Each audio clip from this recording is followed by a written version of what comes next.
नमस्कार विद्यार्थी मित्रांनो, अभ्यास मित्र परिवारामध्ये तुम्हा सर्वांचं स्वागत आहे. मित्रांनो, आपण जवळपास सर्वच विषयांचं इथं विश्लेषण जे आहे ते बघितलेलं आहे. आता आपण अर्थशास्त्र विषयाचं विश्लेषण जे आहे ते बघणार आहोत. अर्थशास्त्र विषयाचे जे काही क्वेश्चन होते ते मध्यम स्वरूपाचे होते. काही क्वेश्चन सोपे होते, काही क्वेश्चन अवघड होते आणि काही मीडियम होते. तर मग एकंदरीत अर्थशास्त्र जे आहे ते खूप जास्त सोपं नव्हतं किंवा खूप जास्त अवघड पण नव्हतं, मध्यम कॅटेगरीचं अर्थशास्त्र आपल्याला म्हणता येईल. मग आता आपण जर बघितलं, पहिला क्वेश्चन इथे बघितला तर काय, राष्ट्रीय उत्पन्नाच्या हिशोबासाठी 1993-94 या मूळ वर्षाऐवजी सीएसओ द्वारा कोणत्या सुधारित वर्षाचा वापर करण्यात आला. तर हा जो क्वेश्चन होता मित्रांनो, हा बेस इयर आधारभूत वर्ष जे आहे तर त्याशी संबंधित हा क्वेश्चन होता. आणि रिसेंटली काय झालेलं आहे तर राष्ट्रीय उत्पन्न मोजण्याचा आधारभूत वर्ष जे आहे ते सुद्धा चेंज झालेले आहे. 2022-23 हे रिसेंटली आधारभूत वर्ष झालेलं आहे. त्याच्या अगोदर काय होतं तर त्याच्या अगोदर, आणि हे 2026 पासून लागू होणार आहे, ठीक आहे, हा सुद्धा मुद्दा लक्षात ठेवा. आणि त्याच्या अगोदर काय होतं 2011-12 हे आपलं आधारभूत वर्ष होतं. मग आपण जर बघितलं आपल्याला काय विचारलेलं आहे की 1993-94 जे आधारभूत वर्ष होतं तर त्याच्याऐवजी काय आधारभूत वर्ष करण्यात आलं होतं. तर 1993-94 नंतर आधारभूत वर्ष 1999-2000 करण्यात आलेला आहे. मी तुम्हाला एक प्रश्न विचारतो, 1999-2000 आणि 2011-12 मध्ये आधारभूत वर्ष काय होतं हे तुम्ही मला सांगा, ऍज अ एक्स्ट्रा इन्फॉर्मेशन साठी. आपण जर बघितलं तर आपलं उत्तर असणार आहे सी. आधारभूत वर्ष कधी पण लक्षात ठेवायचं एकच असणार आहे. त्यामुळे पहिली गोष्ट तर हा ऑप्शन येणार नव्हता, बी आणि सी वाला एकच असतं. त्यामुळे जर बघितलं तर ए, बी आणि सी पैकी निवडायचं होतं. त्यामुळे आपल्याला इथं डी चा तर विचारच करायचा नव्हता. म्हणजे आपण जर बघितलं तर फक्त सी हे आपलं ऑप्शन असणार होतं, पर्याय क्रमांक 4. यानंतर पुढे जाऊया मित्रांनो. आपण जर बघितलं तर पंचवार्षिक योजना आणि त्यांचा अपेक्षित वृद्धी दर जो आहे तर तो विचारला नव्हता, टार्गेटेड वृद्धी दर जो आहे तो विचारला होता. तर पंचवार्षिक योजना आपण सगळ्या केलेल्या आहे. मग आपल्याला कोणकोणत्या पंचवार्षिक योजनेचा टार्गेटेड वृद्धी दर विचारला होता, 5वीचा, त्यानंतर 6वीचा, 9वीचा आणि 12वीचा. तर 5वीचा टार्गेट होतं 4.4%, 6वीचं होतं 5.2%, 9वीचं होतं 6.5% आणि 12वीचं होतं 8.2%. आपण जर बघितलं 5वीचं 4.4% ऍज इट इज समोरासमोर आहे, 6वीचं 5.2%, 9वीचं 6.5% आणि 12वीचं 8.2%, पण त्यांनी आपल्याला 8% दिलेले. म्हणजे 1, 2, 3 आणि 4 असा ऑप्शन आपल्याला शोधायचा होता. मग 1, 2, 3, 4 पहिलाच ऑप्शन जे आहे ते आपलं उत्तर येणार आहे. बघा, सोपा क्वेश्चन होता, पण काही मुलांना इथं अडचण यामध्ये आली असेल की त्यांनी टार्गेटेड वृद्धी दर जो आहे तो मोस्टली आपण लक्षात ठेवतो. मग इथं सॉरी, जो काही टार्गेट आपण अचीव केलेला आहे किती अचीव झाला तो आपण लक्षात ठेवतो, पण टार्गेटेड निर्धारित वृद्धी दर जो आहे तो आपण लक्षात ठेवत नाही. किती टार्गेट आहे ते आपण लक्षात ठेवत नाही, किती आपल्याला प्राप्त झालेला आहे तर त्यावर आपण जास्त फोकस करतो. पण आता तुम्हाला कळलं असेल की क्वेश्चन अशाही प्रकारे विचारला जाऊ शकतो. सोपा होता, कारण विषय असा आहे की 12वी पंचवार्षिक योजनेचं टार्गेट जे आहे ते 8% पर्यंत जाऊ शकतं. कारण बाकीच्या पंचवार्षिक योजनेमध्ये ना तर आपल्याला 8%चं टार्गेट बघायला मिळतं, ना तर अचीव झालेला आहे. पुढे जाऊया, चला. आपण जर बघितलं खालीलपैकी कोणते विधान किंवा विधाने लेखापालाच्या फायद्याशी संबंधित आहे. म्हणजे मित्रांनो, जे ऑडिट केलं जातं किंवा जे काही ऑडिटिंग आहे त्याचा अर्थ नेमकं काय आहे तर बघा, जो काही हिशोब असणार आहे, म्हणजे आता जे काही व्यवहार होणार आहे तर त्या व्यवहाराची नोंद करून ठेवणं, त्या व्यवहाराची काय करून ठेवणं, नोंद करून ठेवणं. तर याचे फायदे काय, व्यवहाराच्या नोंदीचे फायदे काय, तर काय काय फायदा होऊ शकतो. फॉर एक्झाम्पल आता समजून घ्या की अभ्यास मित्र आहेत, अभ्यास मित्रामध्ये इतके ऍडमिशन झाले, असं झालं. आता हे जे व्यवहार आपण नोंद करून ठेवतो त्याचे फायदे काय आहे, इतके पैसे आले, एखाद्या संस्थेमध्ये इतके पैसे आले, इतका खर्च झाला. मग त्याचे फायदे काय हे आपल्याला विचारलेले. मग आता बघा, सर्व आर्थिक व्यवहाराच्या नियमित नोंदी झालेल्या असल्यामुळे ही माहिती भविष्यकालीन संदर्भासाठी वापरण्यात येते. बरोबर आहे. म्हणजे आपण असं समजू शकतो की एखाद्या संस्थेने समजून घ्या एखाद्या वर्षामध्ये 500 कोटी रुपयाचं काय केलं, कलेक्शन केलं, तर मग आपण असं समजू शकतो की पुढच्या वर्षी जर हेच कलेक्शन 300 कोटीवर आलं असेल तर आपल्याला असं लक्षात येतं अरे यार कमी झाले, किंवा वाढलं तर आपल्याला असं वाटतं 600 कोटी झालं तर आपल्याला असं वाटतं वाढलंय. म्हणजे आपण जर बघितलं भविष्यामध्ये त्या माहितीचा वापर जो आहे तो आपण अशा प्रकारे करू शकतो. त्यानंतर जर बघितलं तर पुरावा म्हणून सुद्धा आपण याची माहिती समजून घ्या. इन्कम टॅक्सने टाकली की बाबा या 500 कोटीवर तुम्हाला 50 कोटी टॅक्स भरायचा होता, तुम्ही भरला का? तर भरला आहे. ठीक आहे, इन्कम टॅक्स म्हणून की 50 कोटी टॅक्स भरला, तुम्हाला 100 कोटी भरायचं होतं, मग आपण असं म्हणू शकतो की बाबा आमचं कलेक्शन 500 कोटीच होतं. म्हणजे अशा प्रकारे त्याचा वापर जो आहे तो होऊ शकतो. स्मरणशक्ती लक्षात ठेवायची गरज नाही, नोंदी करून ठेवल्यात लक्षात ठेवायची गरज नाही प्रत्येक गोष्ट, बरोबर. आणि एवढे आकडेवारी असतात की प्रत्येक गोष्ट लक्षात ठेवणं सुद्धा शक्य नसतं. तर स्मरणशक्तीवर अवलंबून राहण्याची गरज असत नाही. त्यामुळे व्यवहारात सातत्य सुद्धा टिकून राहतं. पहिले 3 तर बरोबर आहे. आर्थिक व्यवहारात नियंत्रण ठेवणे शक्य होत नाही, उलट नियंत्रण ठेवणं शक्य होतं. इथं डी जो आहे तो चुकीचा आहे. आपण जर बघितलं तर एबीसी आपलं उत्तर असणार आहे. पुढे जाऊया. खालील विधानाचा विचार करा. पुढील प्रश्न. रिझर्व्ह बँक ऑफ इंडियाची स्थापना 1934 मध्ये करण्यात आलेली आहे. कायदा जो आहे तो 1935 मध्ये करण्यात आलेली आहे. कायदा जो आहे तो 1934 चा आहे. राष्ट्रीयकरणाचा कायदा 1948 चा आहे. 1 जानेवारी 1949 ला राष्ट्रीयकरण जे आहे ते कंप्लीट झालेलं आहे. बँकिंग विनिमय कायदा अंतर्गत जो 1949 चा आहे तर त्या अंतर्गत बँकांना रिझर्व्ह बँकेच्या अंतर्गत आणण्यात आलेलं आहे. तर ही जी बँक आहे आपण जर बघितलं तर तिची स्थापना 1935 मध्ये, अगदी बरोबर आहे. आणि तिचं मुख्यालय जे आहे ते मुंबईमध्ये, मुख्यालय मुंबईमध्ये. मग आपण जर बघितलं तर 2 स्टेटमेंटला इथं काहीच बघायची गरज नाही आरबीआय बाबतच्या. त्यानंतर भारतातील प्रमुख 14 बँकांचं जे राष्ट्रीयकरण झालेलं आहे ते कधी झालेलं आहे तर 19 जुलै 1969 ला एकदा राष्ट्रीयकरण झालेलं आहे. 14 बँकांचं राष्ट्रीयकरण झालं होतं ज्यांच्याकडे किमान 50 कोटी रुपये होते. आणि 15 एप्रिल 1980 ला 6 बँकांचं राष्ट्रीयकरण झालं होतं ज्यांच्याकडे 200 कोटी रुपये होते. आपण जर बघितलं मित्रांनो तर इथं बी जे आहे ते चुकीचं आहे, कारण 1959 दिलंय म्हणून हे चुकीचं आहे. त्यानंतर एसबीआय ची स्थापना जुलै 1915 मध्ये करण्यात आली, अगदी बरोबर स्टेटमेंट आहे. गोरवाल कमिटीच्या शिफारशीनुसार याची स्थापना करण्यात आलेली आहे. म्हणजे एसीडी हे आपलं उत्तर बरोबर असणार आहे, पर्याय क्रमांक 4 इथं आपलं उत्तर येईल. पुढे जाऊया. गुंतवणूकदार आणि उद्योजकांना राज्यात व्यवसाय करण्यासाठी अधिक पूरक परिसंस्था विकसित करण्याच्या उद्देशाने महाराष्ट्र शासनाने जुलै 2023 मध्ये कोणता कायदा लागू केला? तर बघा मित्रांनो, महाराष्ट्राचा जो काही इकॉनॉमिक सर्वे त्यामध्ये म्हटलेलं आहे की गव्हर्नमेंट ऑफ महाराष्ट्र इनॅक्टेड मैत्री ऍक्ट, म्हणजे मैत्री ऍक्ट जो आहे तर तो जुलै 2023 मध्ये लागू केलेला आहे. With the aim to develop a more complementary ecosystem for investors and entrepreneurs to do business in the state. तर अशा प्रकारे जर बघितलं तर गुंतवणूकदार आणि उद्योजकांना राज्यात व्यवसाय करण्यासाठी अधिक पूरक परिसंस्था म्हणजे इकोसिस्टम विकसित करण्याच्या उद्देशाने मैत्री नावाचा उपक्रम जुलै 2023 मध्ये सुरू करण्यात आले. सोर्स सुद्धा तुम्ही बघू शकता, हा इकॉनॉमिक सर्वे आहे. 2024च्या सर्वे मध्ये ही माहिती आपल्याला बघायला मिळते. त्यानंतर पुढे जाऊया. बघा परत इकॉनॉमिक सर्वे मधून क्वेश्चन आहे. महाराष्ट्राच्या आर्थिक पाहणी सन 2023-24 नुसार राज्याच्या स्वतःच्या कर महसुलात सगळ्यात जास्त कराचा वाटा कशाचा आहे?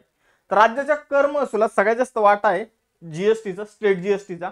मग आपण जर बघितलं तर हा स्टेट जीएसटीचा वाटा जो आहे तर तो 2023-24 मध्ये, आता इथं काही चेंज आलेला आहे. ठीक आहे, आपण जर बघितलं तर 2023-24 मध्ये जवळपास 1,36,041 कोटी रुपयाचा जीएसटी जो आहे तो राज्याने कलेक्ट केलेला आहे. आणि आपण जर बघितलं तर हा दिवसेंदिवस वाढत गेलेला आहे. पहिले 97,000 कोटी होता, नंतर 1,19,000 कोटी, नंतर 1,25,000 कोटी आणि आता तो 1,36,000 कोटी झालेला आहे. एकूण जे काही आपल्याला पैसे मिळतात टॅक्स मधून तर त्याच्या 46% पैसे जे आहे ते जीएसटी मधून मिळतात. त्यानंतर जर बघितलं तर दुसऱ्या क्रमांकावर आहे व्हॅट टॅक्स किंवा सेल्स टॅक्स, 56,000 कोटी त्यामधून मिळतात. तिसऱ्या क्रमांकावर आहे stamp duty and registration fee. 5व्या क्रमांकावर आहे टॅक्सेस ऑन व्हेकल, वाहतुकीवरील कर. तर हे कर आपल्याला इथं बघायला मिळतात. म्हणजे सगळ्यात मोठा जो आहे तर तो वस्तू व सेवा कर आहे 1 नंबरला. ठीक आहे, पुढे जाऊया. आता बघा हा क्वेश्चन जो होता तर तो सिंपल जोड्या लावायवर होता. कोळंबे सरांचं पुस्तक किंवा कोणत्याही नोट्स जर तुम्ही वापरले असेल किंवा कोणत्याही पीवायक्यूचं पुस्तक वापरले असेल तर त्यामध्ये तुम्हाला या संस्था बघायला मिळतील आणि या संस्थांविषयी माहिती बघायला मिळेल. आयोगाने डायरेक्ट ही संस्था आणि ती कधी स्थापन झाली असं सिंपल विचारलेलं आहे. मग महाराष्ट्र औद्योगिक वित्त महामंडळ जे आहे ते 1948 ला स्थापन झालेले आहे. त्यानंतर महाराष्ट्र औद्योगिक विकास बँक जी आहे, industrial development bank of India IDBI, तर ती 1964 आहे. मग यावरूनच आपलं उत्तर निघतं A चं 2 आहे. मग A चं 2 जर आपण बघितलं तर या ठिकाणी मग इथूनच आपलं उत्तर आलं A चं 2 वरून, पर्याय क्रमांक 2 आपलं उत्तर असणार आहे. त्यानंतर जर बघितलं तर राष्ट्रीय लघु उद्योग महामंडळ 1955च आहे. राष्ट्रीय औद्योगिक विकास महामंडळ जे आहे ते 1954च आहे. पुढे जाऊया, तेलबिया आणि कडधान्य उत्पादक शेतकऱ्यांना सुरक्षितता पुरवण्यासाठी शासन काय राबवत आहे? तर बघा मित्रांनो, तेलबिया आणि कडधान्य उत्पादक जे आहे तर त्या शेतकऱ्यांना सुरक्षा पुरवण्यासाठी PM आशा नावाचा कार्यक्रम सरकारने सुरू केलेला आहे. PM आशा कार्यक्रम सुरू केलेला आहे. आणि PM आशाचा फुल फॉर्मच आहे PM फॉर प्रधानमंत्री. ठीक आहे, PM फॉर प्रधानमंत्री आणि आशा म्हणजे अन्नदाता आय संरक्षण अभियान. इथे संरक्षणचं एसएस घेतलेलं आहे आणि अभियानचे. तर PM आशा कार्यक्रम पर्याय क्रमांक 2 इथं उत्तर आपलं असणार आहे. पुढे जाऊया, बघा मित्रांनो, प्रधानमंत्री अन्नदाता आय संरक्षण अभियान जे आहे PM आशा जे आहे तर याचा एम काय? तर एन्श्योर, आपण जर बघितलं तर जे काही फार्मर्स आहे कशाशी संबंधित, तर आपण जर बघितलं जे पल्स म्हणजे डाळीचं उत्पादन जे घेतात, ऑइल सीड्स आणि क्रॉप्स, तर याशी संबंधित फार्मर्सला संरक्षण प्रदान करण्यासाठी ही योजना सुरू करण्यात आलेली. बघा पुढे जाऊया, केंद्र शासनाकडून प्राप्त होणारी अनुदाने हा महसूल जमेचा एक भाग असतो, प्रमुख घटक असतो. अगदी बरोबर, सरकारकडून जी अनुदानं मिळतात केंद्र सरकारला, राज्य सरकारकडून, ती महसूल जमेचा पार्ट असतात. त्याचबरोबर टॅक्स मधून मिळणारे पैसे जे आहे ते महसूल जमेचा पार्ट असतात. तर खालीलपैकी कोणत्या अनुदानाचा त्यामध्ये समावेश होतो? तर केंद्र पुरस्कृत योजनांची अनुदाने, बरोबर आहे. केंद्रीय वित्त आयोगाच्या शिफारशीनुसार अनुदाने, बरोबर आहे. घटनात्मक तरतुदीनुसार अनुदाने, बरोबर आहे. आणि इतर अनुदाने, बरोबर आहे. इथं कुठेही कर्ज जर शब्द असता मित्रांनो, कर्ज, तर ते सरकारचं भांडवली उत्पन्न असतं. त्याचबरोबर जर आपण बघितलं तर समजून घ्या, इथं कर्जाबरोबरच pension, PF fund, provident fund मधले पैशाचा उल्लेख असता, तर ते सुद्धा भांडवली आपल्याला काय बघायला मिळतं? अनुदाने बघायला मिळतं, भांडवली उत्पन्न बघायला मिळतं अनुदाने. तर ही सगळी अनुदाने जी आहे ती महसुली जमेचा महसुली उत्पन्नाचा भाग आहे. पुढे जाऊया, महाराष्ट्र सहकारी अधिनियम 1960 नुसार खालीलपैकी कोणते सहकारी संस्थांचे अंकेक्षण करण्याचा उद्देश नाही? म्हणजे ऑडिट म्हणजे जी काही नोंद केलेली आहे तर ती नोंद चेक करणं म्हणजे ऑडिट करणं. आपले महालेखा परीक्षक सुद्धा काय करतात? तर सरकारचे जे काही खर्च असतो आणि त्याचबरोबर जर बघितलं कॅग आपले, आणि त्याचबरोबर जे काही सरकारच्या कंपन्या आहे तर त्यांचं ऑडिटिंग करतात. ऑडिटिंग म्हणजे काय? तर जो काही त्यांनी खर्च केलेला आहे तर तो तपासण्याचं काम करतात की योग्य आहे की नाही. मग आता आपण जर बघितलं सहकारी संस्थांच्या ऑडिटिंग विषयी आपल्याला प्रश्न विचारण्यात आलेला. मग आता बघा 1960चा जो कायदा आहे तर त्यानुसार आपल्याला बघितलं काय योग्य नाही, ऑडिटिंग विषयी काय योग्य नाही. तर बघा मित्रांनो, आता इथं सिंपल मी तुम्हाला सांगतो, इथं बाकीचे स्टेटमेंट जर बघितले आणि एक स्टेटमेंट जर बघितलं, सहकारी संस्थाच्या जमा खर्चातील चुका आणि अफरातफरीचे व्यवहार शोधणे. ठीक आहे, आपण पहिल्या स्टेटमेंट पासून जाऊया. सहकारी कायद्यानुसार नोंदणी झालेल्या सहकारी संस्थांची हिशोबाची सर्व पुस्तकं नियमानुसार ठेवली आहे की नाही ते तपासणे. अगदी बरोबर आहे. आपण जर बघितलं तर आपल्याला चुकीचं विधान शोधायचे. सहकारी संस्थांचे व्यवस्थापन सहकारी कायद्यानुसार, कायद्याप्रमाणे आणि सहकारी तत्वानुसार होत आहे की नाही हे तपासणे. अगदी बरोबर आहे. सहकारी संस्थेत गैरव्यवहार आढळल्यास संचालकांना जबाबदार धरून आर्थिक दंड करणे हे चुकीचं आहे. आपण जर बघितलं तर हा जो महाराष्ट्राचा ऑडिटिंग जो कायदा आहे तर त्यानुसार जर बघितलं तर ऑडिटिंग मध्ये गैरप्रकार आणि अनियमितता आढळून येऊ शकतात, परंतु त्याचा प्राथमिक उद्देश जो आहे ऑडिटिंगचा तो सहकारी संस्थांच्या आर्थिक आरोग्याचे आणि नियमाचे पालनाचे मूल्यांकन करणे हा आहे. संचालकांना थेट शिक्षा करणे हा नाही, आर्थिक दंड लादणे हा नाही. बघा, तर इथं सी चुकीचं आहे, मग फक्त सी आपलं उत्तर येणार आहे. डी जर बघितलं ते सुद्धा बरोबर आहे. ऑडिटिंगचा हा एक उद्देश असतो की तुम्ही खर्च योग्य रीतीने केलेला आहे की नाही ते शोधणं. तर सी आपलं बरोबर आहे. सी चुकीचं आहे, तेच आपलं उत्तर असणार. अजून काही प्रश्न बाकी, पण तुम्हाला एक नोटिफिकेशन द्यायचंय. MPSC राज्यसेवेची आपण एक प्रिलिम आणि डिस्क्रिप्टिव्ह पॅटर्न नुसार बॅच जी आहे ती 7 जून पासून सुरू करत आहोत. तर त्याला तुम्ही ऍडमिशन घेऊ शकता. एकदम डिस्काउंटेड फीज मध्ये ऍडमिशन असणारी पहिले 100 विद्यार्थ्यांसाठी.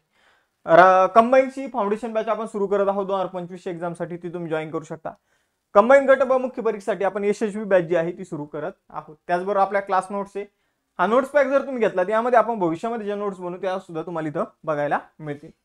यासाठी तुम्ही अभ्यासमित्र ऍप डाउनलोड करा आणि डायरेक्ट कोर्स विकत न घेऊ, तिथे एक कुपन कोड टाका अभ्यास 10, तुम्हाला डिस्काउंटेड फी मध्ये ऍडमिशन मिळून जाईल. आपलं टेलिग्राम आणि इंस्टाचं पेज सुद्धा आहे. पुढे जाऊया भारत रोजगार अहवाल. आता मी आन्सर की मध्ये याचं उत्तर जे आहे ते माझ्याकडून चुकून गेलं, कारण मी असा विचार केला की आंतरराष्ट्रीय कामगार संघटना जी आहे तर ती भारताच्या रोजगाराशी संबंधित कशाला अहवाल तयार करते. पण आपण जर बघितलं माझं चुकीचं होतं. बघा मित्रांनो, भारत रोजगार अहवाल हा अहवाल 1 मार्च 2024 रोजी प्रसिद्ध झाला, तर 1 एप्रिल 2024 रोजी प्रसिद्ध झालेला आहे. त्यामुळे ए स्टेटमेंट चुकीचं आहे. मग ए स्टेटमेंट चुकीचं आहे तर आपल्याला डायरेक्ट योग्य स्टेटमेंट विचारलेलं आपल्याला डायरेक्ट उत्तरच निघून येतं, बी आणि सी बरोबर आहे. हा अहवाल आंतरराष्ट्रीय कामगार संघटना ILO आणि आपण जर बघितलं मानवी विकासासाठीची संस्था यांनी मिळून संयुक्तरित्या बनवलेला आहे. आणि अहवालात वेगाने बदलणाऱ्या तंत्रज्ञानामुळे श्रमिक बाजारपेठेवरील वाढत्या अस्थिरतेवर प्रकाश टाकण्यात आलेला आहे. बरोबर, तंत्रज्ञानाच्या बदलामुळे जे काही चेंजेस होत आहे कामगारांच्या जीवनामध्ये तर त्यावर थोडा प्रकाश टाकण्यात आलेला आहे. आपण जर बघितलं तर कामगारांची संख्या सुद्धा कमी होत चाललेली, तर बी आणि सी याचं उत्तर असणार आहे. पुढे जाऊया. बघा भारत सरकारचा अर्थसंकल्प जो आहे 2024-25 चा, तर याबाबत आपल्याला 2 विधानं दिलेली आहे खर्चाच्या बाबतीत. पहिलं विधान आहे शिक्षणावरील खर्चापेक्षा ऊर्जेवरील खर्च जास्त आहे. मग आता इथं बघा, आपण जर खर्चाचा विचार केला सगळ्यात जास्त खर्च आपण संरक्षणावर करतो, दुसरा ग्रामीण विकास, तिसरं कृषी आणि संलग्न क्रियाकलाप म्हणजेच ऍग्रिकल्चर अँड अलाइड ऍक्टिव्हिटीज, चौथा आहे गृहव्यवहार आणि पाचवा आहे शिक्षण. मग आता शिक्षणाच्या वर तुम्हाला ऊर्जा कुठं दिसतंय का इथं? 2024-25 अर्थसंकल्पाचा मी बनवलेला स्लाइड्स आहे. मग इथं आपण जर बघितलं तर ऊर्जा जी आहे ती शिक्षणापेक्षा जास्त खर्च ऊर्जेवर करण्यात आलेला आहे असं म्हटलं जातंय, तर हे स्टेटमेंट डायरेक्ट चुकीचं असणार. दुसरं स्टेटमेंट काय की शिक्षणावरील खर्चापेक्षा आरोग्यावरील खर्च कमी. आता आरोग्यावरचा खर्च आपल्याला याच्यावर दिसतोय का? नाही. म्हणजे निश्चितच तो आरोग्यावरील खर्च जो आहे तो शिक्षणापेक्षा कमी असणार आहे. म्हणजे दुसरं स्टेटमेंट जे आहे ते बरोबर आहे. मग आपण जर बघितलं केवळ बी जे आहे ती योग्य आहे. यानंतर पुढे जाऊया. महाराष्ट्राच्या आर्थिक पाहणी 2023-24 अहवालानुसार, म्हणजे आर्थिक पाहणीवर आता तिसरा क्वेश्चन आहे. सेंद्रिय शेती उत्पादनात अखिल भारतात महाराष्ट्र राज्य हे 27% हिस्सासह दुसऱ्या क्रमांकावर. मित्रांनो दुसऱ्या क्रमांकावर, पहिल्या क्रमांकावर आहे मध्य प्रदेश. मध्य प्रदेश हे पहिल्या क्रमांकावर. पुढे जाऊया. भारताचे लेखा व परीक्षणासाठी सर्वोच्च संस्था कोणती? तर कॅगवर आणि लेखा परीक्षण ऑडिटिंग याशी संबंधित खूप सारे प्रश्न आपल्याला विचारलेले बघायला मिळतात. ऑप्शन क्रमांक 1 जे आहे याचं उत्तर असणार आहे. यानंतर शेवटचा क्वेश्चन, भारतातील मृत्यूदर कमी होण्याची खालीलपैकी कोणती कारण आहे? मृत्यूदर कमी होतोय तर महामारी नियंत्रण, बरोबर, जे काही मोठे रोग असतात जे साथीचे आजार असतात त्यावर नियंत्रण, मलेरिया आणि क्षयरोगाच्या घटनांमध्ये घट. ए आणि बी तर आपल्याला उत्तरामध्ये पाहिजेत. मग इथं बी नाहीये, आपण जर बघितलं इथं ए नाहीये, ए आणि बी आपल्याला दोन्ही पण पाहिजे. यानंतर एकत्र कुटुंब पद्धती. एकत्र कुटुंब पद्धती जर असेल तर मृत्यूदर कमी होईल का? बरं ठीक आहे, याला बाजूला ठेवू. शिक्षणाचा विस्तार आणि साक्षरतेमध्ये वाढ. साक्षरतेमध्ये जर वाढ झाली तर समजून घ्या एखादा न शिकलेला व्यक्ती आहे आणि तो काय म्हणतो, नका हॉस्पिटलमध्ये घेऊन जाऊ, मी याला हा अंगारा लावतो, हे असं करतो, ते तसं करतो, होईल हा बरा. आणि असं बऱ्याचशा घटनांमध्ये आपल्याला बघायला मिळालेलं आहे की असे बरेचसे व्यक्ती जे आहे साप चावला, काहीतरी आपण उपचार केले किंवा काहीतरी केलं आणि ते विष पूर्ण शरीरामध्ये पसरून जातं आणि ते मृत्यू होतं. म्हणजे आपण जर बघितलं साक्षरता हे मृत्यूदर कमी होण्यापाठीमागे निश्चित कारण आहे. जो व्यक्ती शिकलेला आहे तो निश्चितच सांगतो की या व्यक्तीला काय करा, लवकरात लवकर दवाखान्यात घेऊन जा. म्हणजे आपण जर बघितलं सी पेक्षा डी जास्त बेटर कारण वाटतं. सी एकत्र कुटुंब पद्धती हे असू शकतं की एक सपोर्ट असतो लोकांचा, पण ते इतकं प्रॉपर कारण जे आहे ते नाहीये. आणि वरीलपैकी सर्व असा पर्याय पण आपल्याला बघायला मिळत नाही. तर ए बी डी हे आपलं उत्तर असणारे पर्याय क्रमांक 4. तर अशा प्रकारे आपण इथं इकॉनॉमिक्सचं जे काही एक्सप्लेनेशन आहे ते बघितलेलं आहे. तुम्हाला हा व्हिडिओ कसा वाटला निश्चितच कमेंट बॉक्समध्ये कळवायचा आहे आणि तुमचे किती बरोबर आले हे तुम्हाला सांगायचं आहे. आणि इकॉनॉमिक्स आपल्या लेक्चरचा तुम्हाला फायदा झाला की नाही ते सांगा. मग थांबूया आपण इथं, भेटूया नेक्स्ट सेशनमध्ये. चलो बाय बाय एव्हरीवन, जय हिंद.